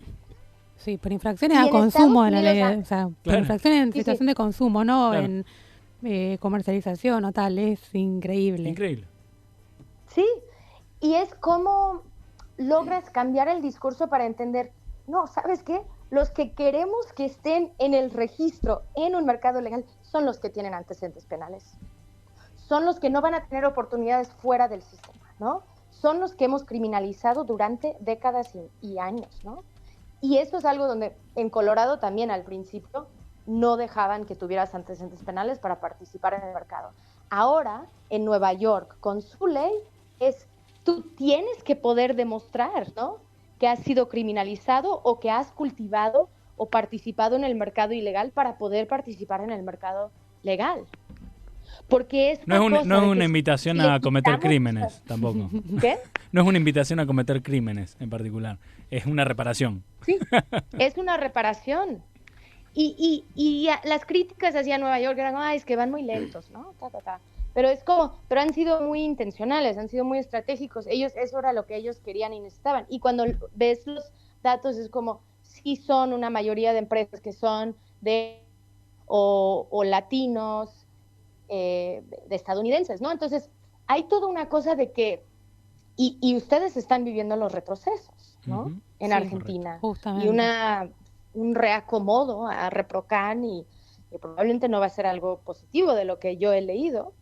Pero es eso, ¿cómo hacemos que la sociedad exija que sea con justicia social? Que ellos mismos entiendan, si yo pongo en la cárcel a una persona por portar una cantidad de sustancia cannabis o la que sea, que en México son 10 meses a 3 años por portar arriba de los 5 gramos que te permiten de cannabis, ¿qué le estoy haciendo a esa persona? Le estoy arruinando la vida, le estoy cortando todos los lazos de su capital social que tiene, le estoy dando ninguna oportunidad, le estoy quitando de su familia, de su escuela, de su trabajo, para que ahí genera los redes que tenga de microcriminalidad o macro, y que después lo saco al mundo para ver qué oportunidades puede tener. Entonces realmente es como cuestionar cómo hemos estado haciendo las cosas y cuál ha sido la política más efectiva. Y eso me regresa a la resolución de Colombia, ¿no? Que ese panel de expertos, eso es su mandato. ¿Ha funcionado o no esta prohibición, esta visión de criminalización? Y eso es donde, si realmente vemos los datos, la política de drogas es la única política donde demostramos que no estamos teniendo resultados y al mismo tiempo los gobiernos piden más dinero para hacer lo mismo. No, igual, Y es perdón, como- creo que sí, que estamos teniendo resultados, pero estamos teniendo resultados tremendos y muy dañinos, porque esa es la cuestión. Exacto. Es que justamente la ley de drogas hace más daño de lo que quiere prevenir o evitar. Y es sobre las personas, digamos, la guerra es contra las personas, no contra las drogas, porque las drogas siguen circulando y cada vez hay más tipos de drogas distintos con... perdón, Sara, buenas noches. Me enganché justicia. Es que te escucho y la verdad que hace años que te vengo escuchando y te vengo siguiendo, así que es un honor poder hablar con vos. Un gusto. Pero bueno, esto que traías que me parece muy importante de cómo hacemos que la población en general exija esto, que no hace falta ser usuario de drogas para poder entender el daño que genera una política de drogas que encima no es monitoreada, que no es evaluada, y poder entender o generar consenso de cómo medimos esos daños. ¿Por qué hace más daño?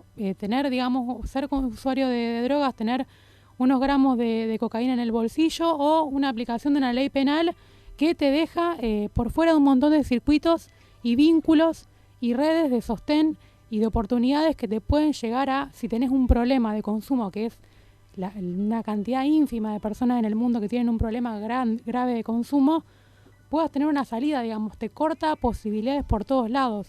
Entonces, la pregunta es, ¿cuál crees que es vos la forma o las formas que tenemos que darnos para que esta lectura pueda ser, digamos, permeable a la sociedad en general?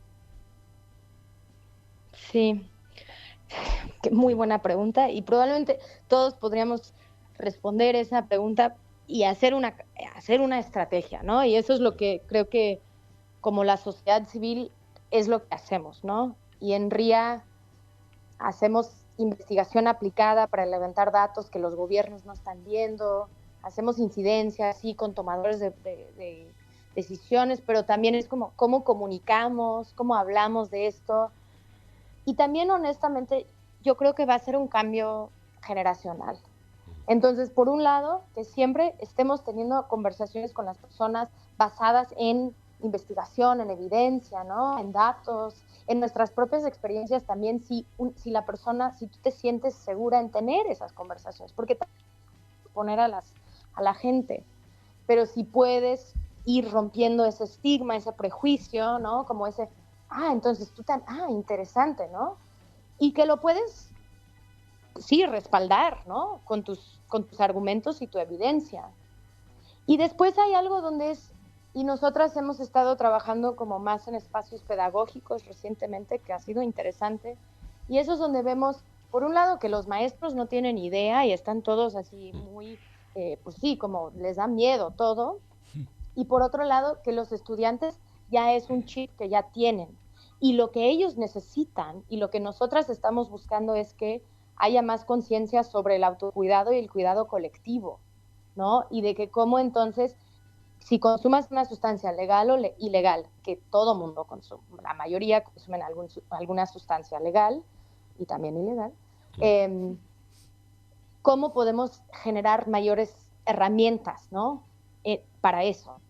Pero cuando hablamos en un público en general, es ese trabajo de hormiga, básicamente, o que podemos, y creo que pues ustedes tienen sus ejemplos en Argentina de las organizaciones que están ahí trabajando desde hace muchos años, ¿no? ARDA, Intercambios, CELS, y en cada país ahí, ¿no? Picando piedra, haciendo campañas, intentando que se hable de forma diferente de estos temas en medios masivos, ¿no? En series de televisión.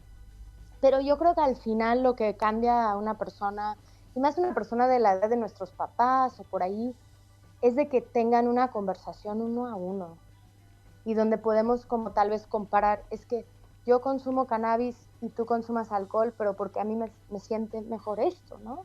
Y es algo que, esto es la sensación que tengo y lo uso como de esta forma, y cómo explicamos y compartimos esas experiencias.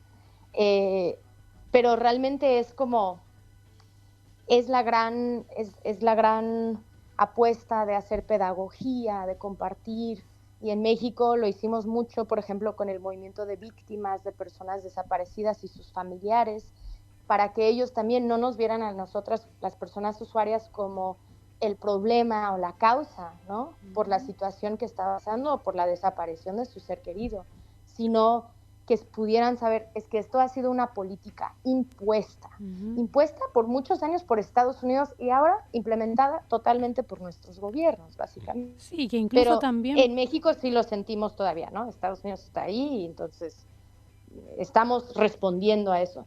Pero es como tengamos esas conversaciones y cómo lo enlazas, como bien lo han hecho en esta conversación, con otros temas que nos preocupan, pero que no podemos avanzar en esos temas porque seguimos en el tema de drogas como una distracción.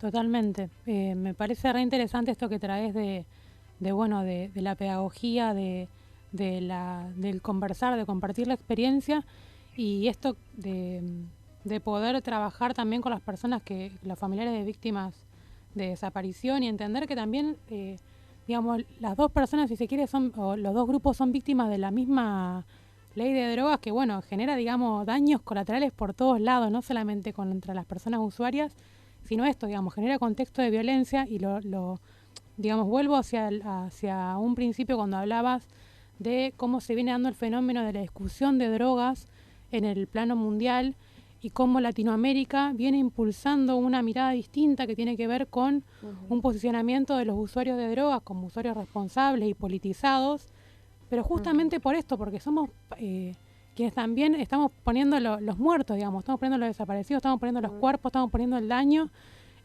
para sostener una política de drogas que no funciona o que no logra conseguir los fines que pretende, y que justamente hace todo lo contrario, sino que daña. Y nada, me parece que bueno, que es eso, que la pedagogía y el compartir la experiencia, y que sea algo basado en evidencia y desde el afecto y desde el propio cuerpo situado en la situación, de poder trasladar esta preocupación. Así que nada, gracias. Sí, totalmente. Lo estamos viviendo, ¿no? Yo creo que eso es lo más grande, y es como cómo hacemos ese cambio es que porque siento que por muchos años era como, es culpa de los europeos por consumir, es culpa de los gringos por consumir, y le estamos dando la vuelta a eso, a decir, es culpa de una política que se determinó sin mi consentimiento, ¿no? Yo nunca voté ni por esa política. Ha sido algo que hemos mantenido como el status quo sin cuestionarlo, por todos los moralismos, por el estigma, por el miedo, por X cantidad de cosas, ¿no? Por la violencia que ha generado esa política. Entonces es como, ¿cómo lo vamos cambiando? Y por eso yo cada vez digo, soy muy optimista en general, pero ya llevo muchos años en esto, y pues a veces pienso, es que en mi vida sí voy a ver esto, y en mi vida, yo digo, pues, es un cambio generacional, entonces ojalá que suceda en mi vida, pero tal vez no va a ser, porque va a ser mis hijos o va a ser mis nietos que entonces logran que piensan, pero ¿por qué? ¿Por qué seguimos esto? Mejor ya podemos hacer, ay, mi abuela escribió este estudio y lo podemos usar, ¿no? Como, entonces, no sé, cada vez veo más lejos como la meta, pero veo más fuerte el movimiento. Y más claro el camino. Hablamos con Sara Schnapp, quien es directora del Instituto RIA, una organización mexicana que hace investigación e incidencia en políticas de drogas dentro de un marco de justicia social. Lo mencionamos mucho en esta segunda hora. Para muchas personas nos pone muy feliz hablar de ese valor. Sara, hablabas de cuestiones generacionales. Preguntarte por tus inicios justamente en la militancia. ¿Recordás cuándo fue ese clic de yo tengo que hacer esto, yo tengo que ponerme a trabajar en este camino? Pues sí, digo, yo empecé a trabajar en sociedad civil en temas de derechos reproductivos y prevención del VIH cuando tenía 16 años, y ahí hacíamos teatro educativo en escuelas y hablábamos de sexo todo el día, que era muy divertido, ¿no? Y enseñando cómo usar un condón, cómo hablar de enfermedades transmitidas sexualmente, la prevención, entendiendo que, y hasta en ese momento decíamos, es que la abstinencia no funciona. Digo, es la única forma 100% segura, pero sabemos que la gente no va a vivir en abstinencia en su vida. Entonces, así, termino mi maestría. Bueno, y había trabajado en esta organización mucho tiempo, después en temas de vivienda y personas en situación de calle, y termino una maestría en 2010 y me ofrecen un trabajo en estos temas. Y yo también en la adolescencia, pues en mi experimentación, viendo cómo el sistema judicial agarraba a ciertos amigos y otros no, dependiendo un poco mucho del color de tu piel, de tu estatus económico, y también pues, ¿no? en todo el consumo y distribución a pequeña escala. Y después de la maestría me ofrecen este trabajo y sí lo pensé y estaba como, uy, pero es que esto es muy controversial y me han preparado para algo mucho más, no sé, como encuadrado.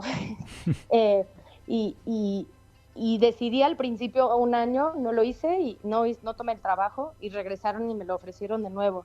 Le dije, no, yo sí quiero y vamos a México y estoy lista para de nuevo activarme, ¿no? Políticamente. Y eso era pues un gran aprendizaje porque era empezar a organizar estudiantes en universidades alrededor del tema. En México, Colombia, Nigeria, Polonia, éramos una red de 9, 10 países. Entonces, y esto es algo, y ustedes seguro lo han sentido, ¿no?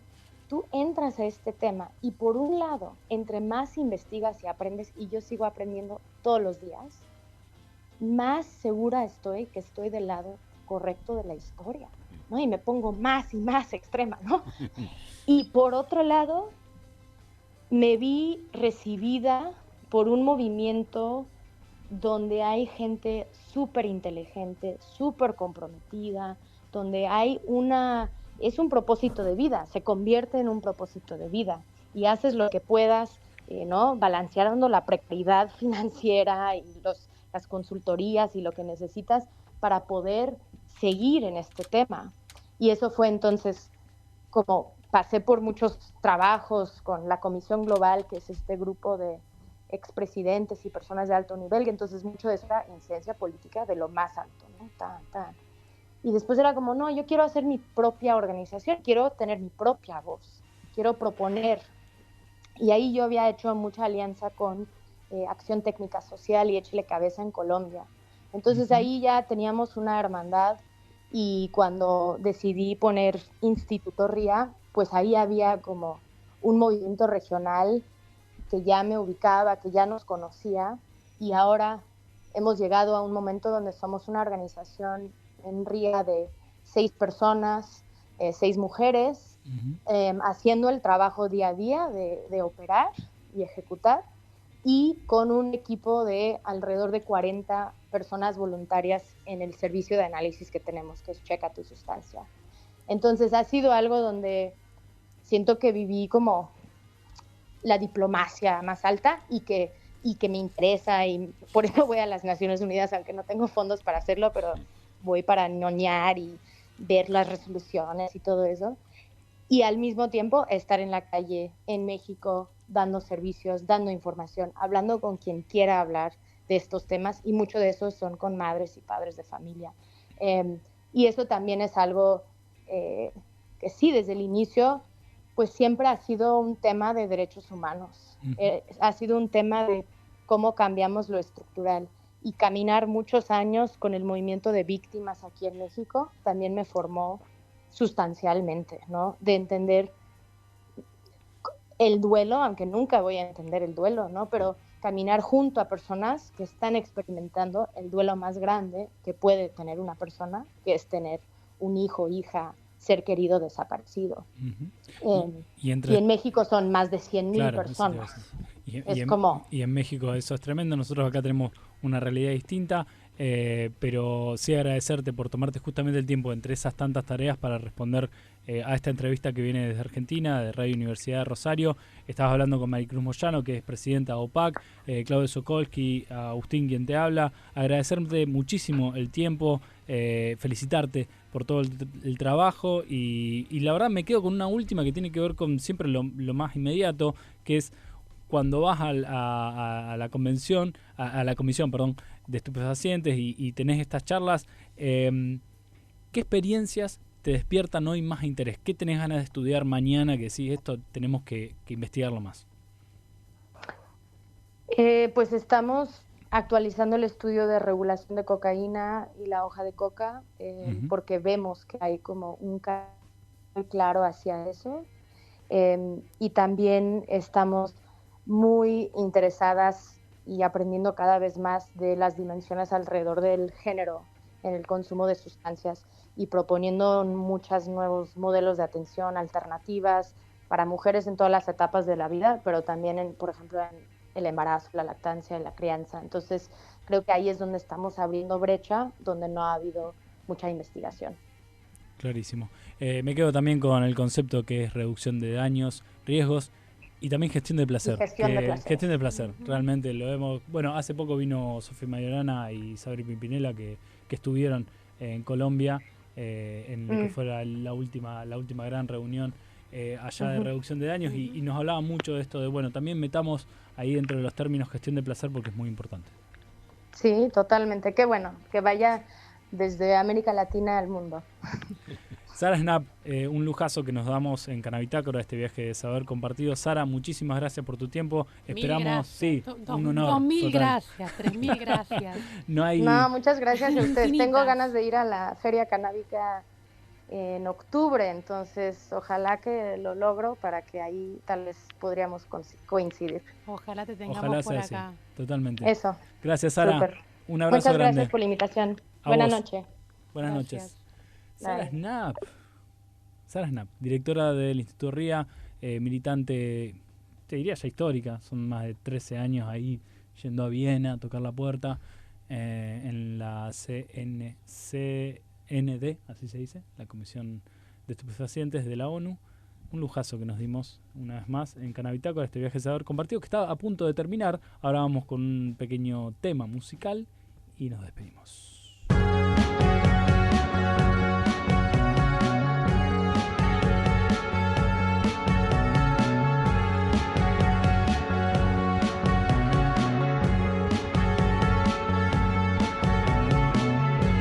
La niebla es un frío temblor que me recuerda dónde voy. Detrás de un sueño repetido, igual que un zombie tu nombre vuelve, roto y corrompido.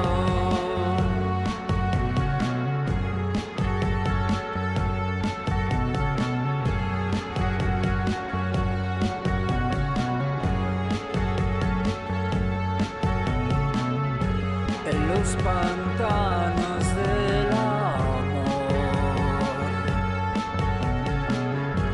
asisto a mi descomposición. Detrás de cada golpe un aullido, igual que un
Canabitácora, un viaje de saber compartido.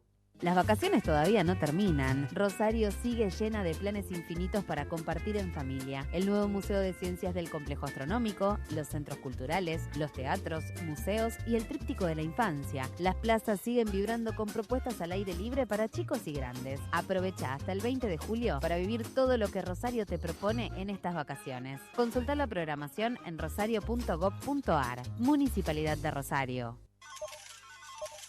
Marcos, ¿pagaste la cuota del viaje? No. La jugué y perdí. ¿Hablamos? Apostar nunca es un juego. Rompe el silencio. Pedí ayuda. Consejo Municipal de Rosario. Canabitácora, un viaje de saber compartido. Bueno, ya a 2 minutos del final de esta nueva edición de Canabitácora, programa número 108, programón. ¿Programón? Histórico programón. Histórico. Pueden escucharlo seguramente a partir de mañana, y se lo dicen a sus parientes y a sus conocidos, en YouTube. @Canabitácora. Allí encuentran todos los programas y van a encontrar el que estamos haciendo Exacto, ahora en este mismo, momento. Right now. Right now. Y nos despedimos, pero antes tenemos que hacer el sorteo para la entrada del taller de sistema endocannabinoide, Claro. que se va a hacer mañana de forma híbrida en la sede de OPAC, donde diferentes especialistas van a hablar sobre cómo este sistema impacta en el sueño, el apetito, la respuesta al estrés y cómo se puede activar el sistema con hábitos cotidianos. Entre Ríos, 3.000. 486. Presidenta OPAC diciendo Creo la que dirección, creo. No, debería Erlo. ser los impares. No, es par. Es par, tenés razón. Somos par. Es par, Somos par. Somos pares. Sí. Nada, bueno, eso, el taller de mañana es muy recomendable. La verdad que tiene mucho que ver también con lo que hablábamos en un principio. Claro. Con Sobre Santi Ullino, claro, sí, justamente claro. sobre, bueno, nuestro segundo sistema nervioso, que es el sistema digestivo, y los buenos hábitos también para ayudar a ese sistema endocannabinoide a funcionar de manera eficiente. Exactamente. Entonces agradecemos a OPAC que nos aporta una entrada para mañana para el taller, que en este caso la ganó por Instagram, @solcitogoni. Solcitogoni es quien comentó la publicación, entre otras personas, y va a estar comunicándose a la producción para decirle que mañana va a poder participar de este taller de forma híbrida. Imagino es personas que están ahí, digamos, en la sede, y también gente que se suma desde el De MIT, manera digamos, virtual, ¿no? Ahí claro. va. Sí, estamos indagando en ese tema. Modernos. Estamos modernos. Bueno, también invitarlos a sumarse a la Diplo, que arranca ahora en julio-agosto. Sí. La Diplo, la segunda edición de la Diplo de Legales que hacemos junto a San Luis, Ujú. donde Sara participó el año pasado. Imagino que este año va a volver a participar. No Sí, creo conozco que bien sí. cómo viene la cuestión de las Pero está clases, como pero profe.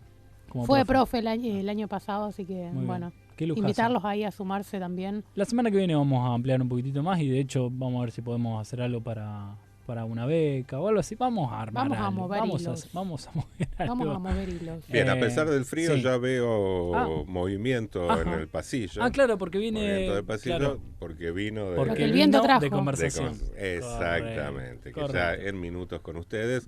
Nosotros nos despedimos hasta el próximo jueves. Sigue siendo julio, así que Por ahora es julio. algún meme haremos, ¿no? Ah, vos estás con lo de los memes de julio. Y son de hermosos. Julio, ¿te gusta? Son hermosos, sí. Bueno. Me gusta mucho el que está con Patricia Bullrich. No sé si ¿Y lo cómo- vieron. y qué dice No lo vi. abajo? Que él está muy elegantemente, o sea, todo Siempre. como claro. siempre. Ajá. Y bueno, llegó Julio con la facha de siempre. Me encanta. Me encanta. Si no lo entendiste, No.